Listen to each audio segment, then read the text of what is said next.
सोरांबानो मोननै चेनेला रुंगुल बर'आ जाथिनि थाखाय मा खामानि मावदों एसे लाजिनो सोलों।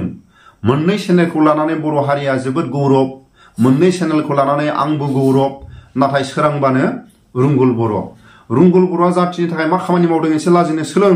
जाय खालि आङो इउपिपिएलआव जयनिं जादों माने बांसिन बै खालिनिफ्राय आंखौ माने आंनि बिसियाव अर्डार होनाय जादों जे लाइफआव नों सबसे मोजां खामानि मावबाय होननानै। भिडिअनि फुटेजाव खोनाखाबाय, जोबोद बाख्नायथाव, जोबोद लाजिथावना। रुंगुल बर'खौल' मोननै चेनेला मोगा मोगि लानो थाखाय रावबो गैला नामा? जोंनि बर' हारिनि गेजेराव मोननै बड'लेण्ड रादाब, बड'लेण्ड बुब्लिखौ लानानै जोबोद बयबो रंजानाय दं। बर'नि माखासे खना खनला जायफोर खेला गेलेनाय मोजां मोनग्रा, जायफोर गुबुन गुबुन माखासे जायगायाव फरायनानै बेसेबां रोंगौथि लानो हादों, जायफोर आर्मि मावनानै मोजां मोननाय, पुलिस मावनानै मोजां मोननाय, फोरोंगिरि मावनानै मोजां मोननाय, खेथि मावनानै मोजां मोनग्रा, बोरमा फार्म मावनानै मोजां मोनग्रा, दाउ फार्म मावनानै मोजां मोनग्रा, अमा फार्म बेफोरखौ मावनानै मोजां मोनग्रा, बिथांमोनखौ मोगा मोगि लानो थाखाय सम गैया नामा? माखासे मेलेमजिबिफोर दं। साख्रि मावनानै रिटायार लानानै दिनै मा खामानि मावदों?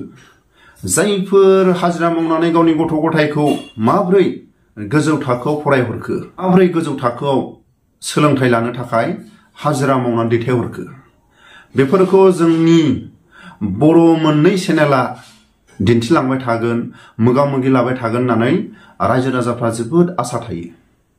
जेरै फुटबल गेलेनानै बर' हारिखौ एसेबाबो नाम खामायबाय, गुबुन गुबुन माखासे बक्सिं गेलेनानै, टाइकन्ड' गेलेनानै, केरेटि गेलेनानै गुबुन गुबुन माखासे हादराव बर' हारिया आसामनि जानानै, इण्डियानि जानानै नाम खामायबोबाय, लोगोसे बर' हारिखौबो मुंदांखा खालायबोबाय। बेफोरखौ दिन्थिनो थाखाय मोजां मोजां माखासे मेलेमजिबिफोर दं बर' हारिनि गेजेराव। मोजां मोजां माखासे फोरोंगिरिफ्रा रिटायार लानानै दङ।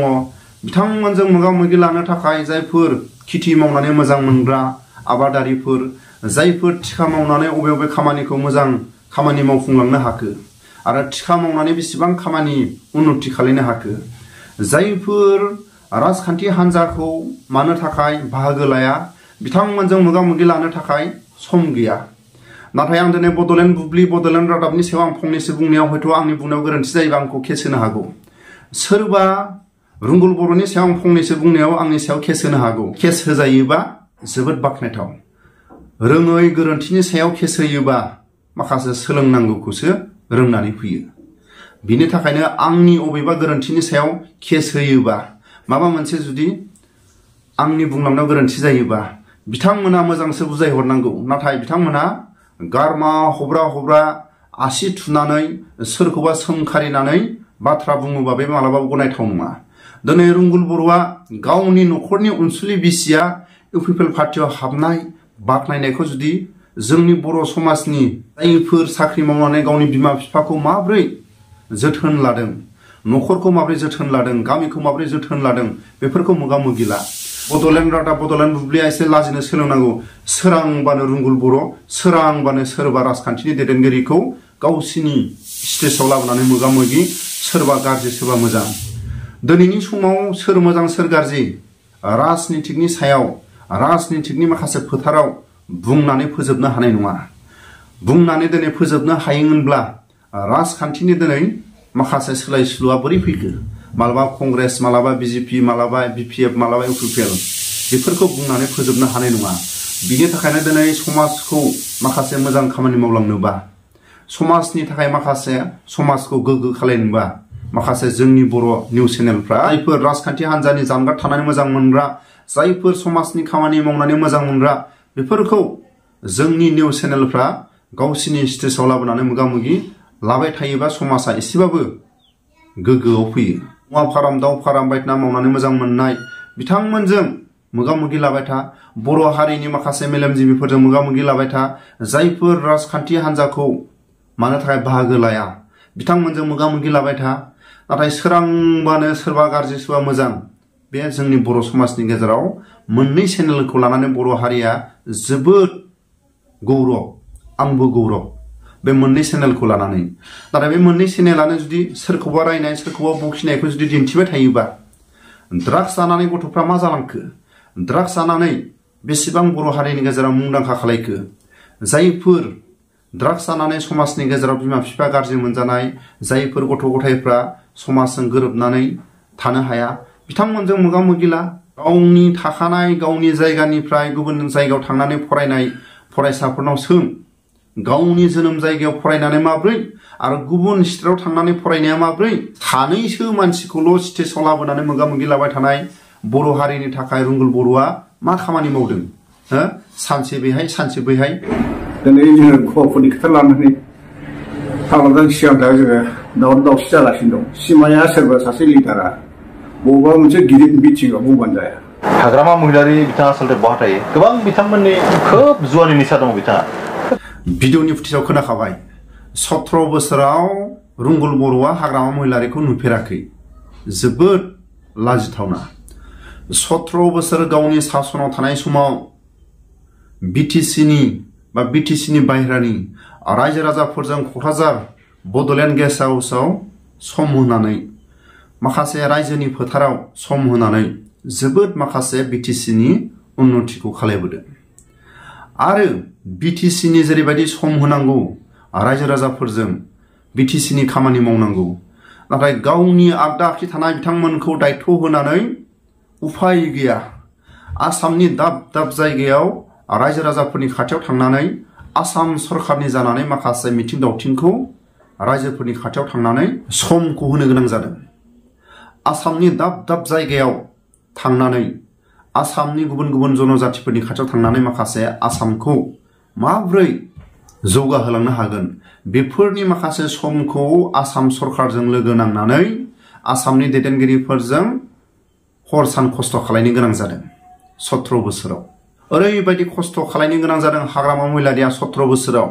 ओरै आसामनि रायजो राजाफोरजों बाहागो लानो गोनां जायो आसाम सरखारनि दैदेनगिरिफोरजों बाहागो लानो गोनां जायो आरो बिटिसिनि माखासे खुंथायखौ हर सान रायजो राजाफोरजों थाफानानै रायजो राजाफोरजों माखासे सावरायमेल खामानि उन्नति बेफोरखौ जोबोर 17 बोसोराव खस्थ' खामानि मावनो गोनां जादों नाथाय 17 बोसोराव रंगुल बर'आ हाग्रामा महिलारिखौ नुवाखै जुवारि होननाय सासे मोजां रंगुल बर'आ गावखौ गोरों होननानै गावखौ बर' हारिनि गेजेराव सासे मोजां मानसि होननानै जुदि सानदोंबा जुवारिनि खोथाया बोरै फैखो जाय जुवा गेलेग्रा जाय मानसिया गावनि आखला गाज्रि बे मानसियासो बिनि खुगायावसो बेरखाङो अब्ला रंगुल बर'आ हर सान जुवा गेलेयो नामा जाय मानसिया 17 बोसोराव आसामनि रायजो राजाफोरजों बाहागो लानो गोनां जादों आसाम सरखारनि दैदेनगिरिफोरजों हर सान खस्थ' खालायनो गोनां जादों गावनि बिटिसिखौ हर सान खस्थ' खालायनानै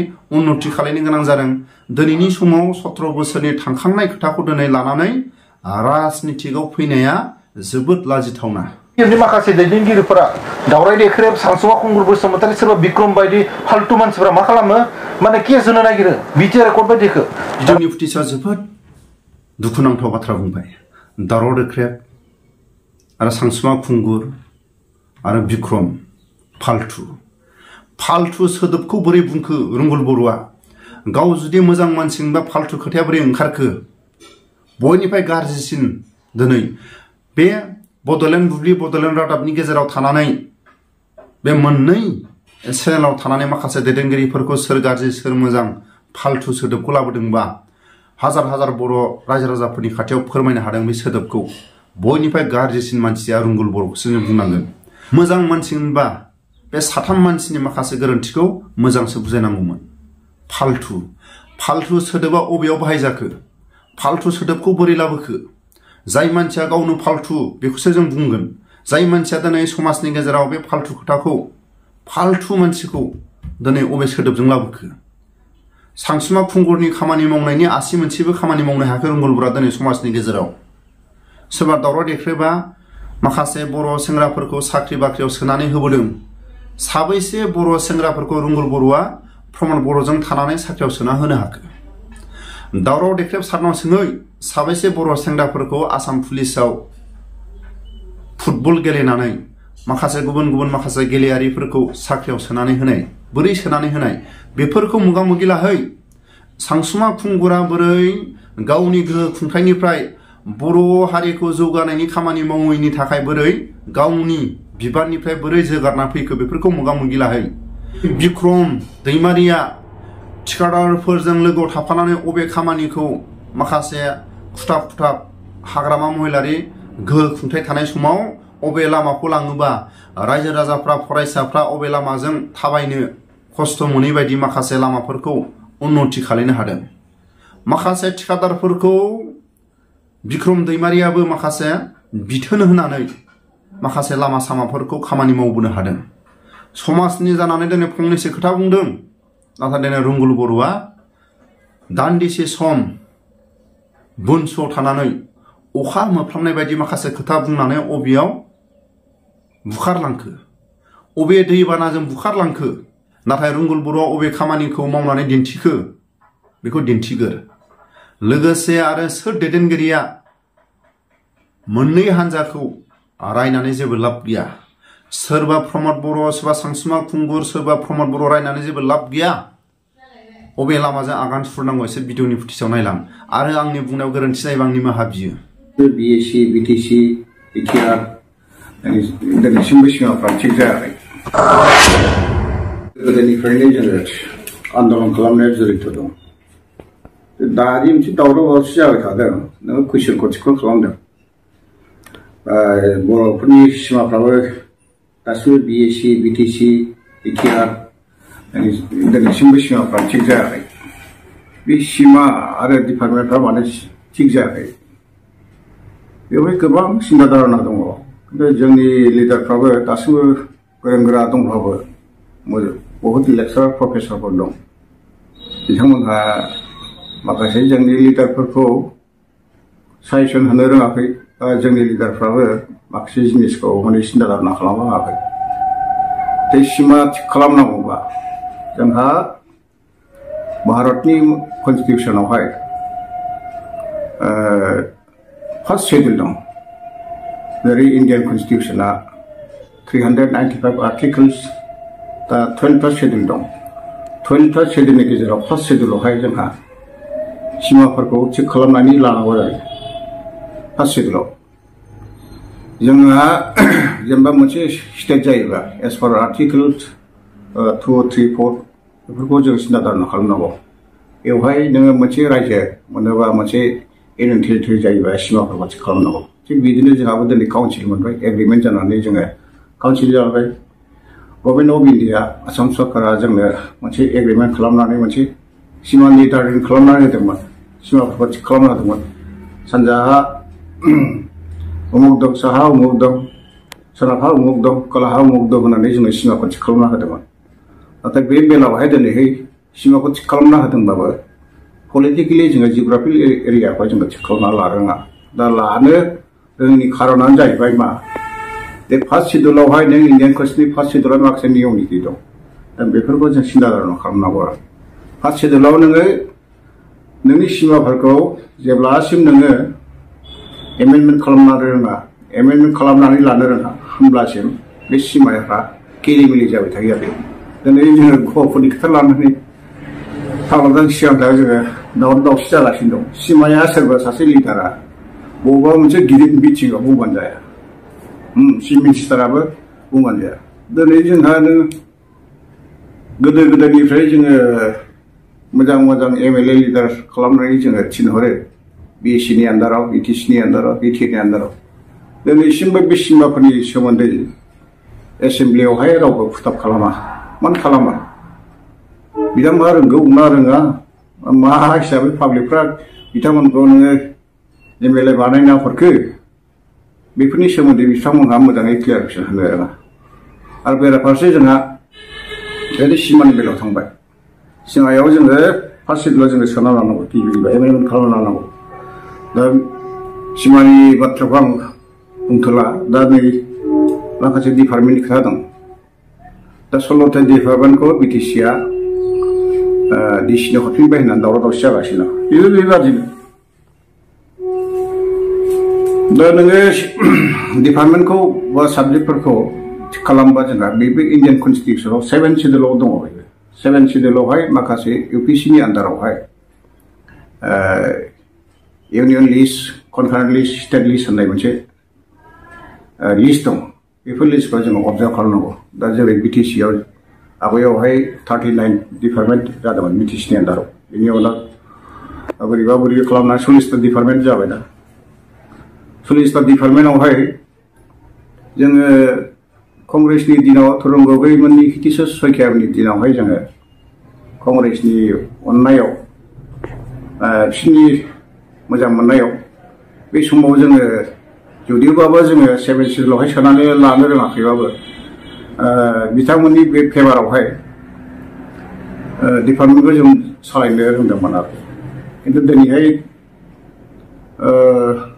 आसाम सरकारनि माखासे लिडारफ्रा फेभारखौ होदोंमोन खिन्थु दिनैसिम 7 सिडुलावहाय बे डिपार्टमेन्टखौ लानो रोङियाव जोङो पावार एन्ड फांसनखौ जोङो डिपार्टमेन्टनि सायाव जों बाहायनानै लानो रोङाखै आरो दिनै जोङो नुदों बै माने बिटिसिनि गोजौआवहाय बड'लेण्ड लेजिस्लेटिभ काउन्सिल होननानै लिरदों गिलुआल' बड'लेण्ड लेजिस्लेटिभ काउन्सिल खिन्थु बेखौ सनानि हांखोजोंसो लिरनांगौमोन दा बिथांमोना बेखौ सक पेन्सिलसो लिरना दोनदों बे खामानि गैया आरो ओंखायनो बेखौ पावार एन्ड फांसनखौ मोननोब्ला डिपार्टमेन्टनि सायाव पावार एन्ड फांसनखौ मोननोब्ला 7 सिडुलावहाय सोना लानांगौ आरो 7 सिडुलाव माखासे आर्टिकेल दं बे आर्टिकेलफोरखौ जों सोदांनानै लानांगौ होमब्लासो जागोन ना दिनै दाबो खालामनो हायो जों गावजों गाव बेखौ बखिलायनानै लाब गैया सोरबा हाग्रामाखौ बखियो सोरबा प्रमद बर्डखौ बखियो सोरबा सानसुमाखौ बखियो दा बेफोरबायदि जों बखिनानै लाब गैया आरो दा ओंखायनो जोङो बेफोर पावार एन्ड फांसनखौ बा एसेम्ब्लिफ्राव फुटाब खालामनो थाखाय बा पार्लामेन्टफ्राव फुटाब खालामनो थाखाय गोरों मानसियाबो नांगौ नङा नांगौ मोनसे पलिटिकेल आइडिया पलिटिक्स सायाव मोनसे स्किल थानाय लिडारशिप नांगौ आरो बे टिकेटखौ बयबो बियावनो मोना आरो बेफोरखौ जोंनि समाजा साननो हनो रोंनांगौ नङाबा बे बर' समाजा दाथ' दाउनिफ्राय दाउनसो जागासिनो दं बोरैबा जायोबा दुखु नांथाव अखा थंब्लेटबो दुं ओंखारा जोङो बर'फोरनि लिडारफोरनि माखासे एक्टिभिटिखौ नुयोब्ला फाग्लासो जोंथ' 1986 निफ्रायनो गिलु बालु गाव गावनि थाखा फैसा बाहायनानै बिसि फिसाजों लांनायखौल' जों आन्दलन ओंखारबोदोंमोन दिनै ना बिटिआरनि ना बिटिसिनि एक फैसाखौ जों मोनजायाखै दिनैसिम बुंनो थाङोब्ला जों गावबागाव जों साख्रि बाख्रि मावनानै एफा एनै बिजनेस मावनानैसो जों जागासिनो जोंहा थाखा फैसानि लाब गैया रायजो राजाफ्रा एसे सानै बै एबार इलेक्सनखौ ओंखायनो मानसिफोरखौ नायनानै भटखौ होनाया मोजां आरोखि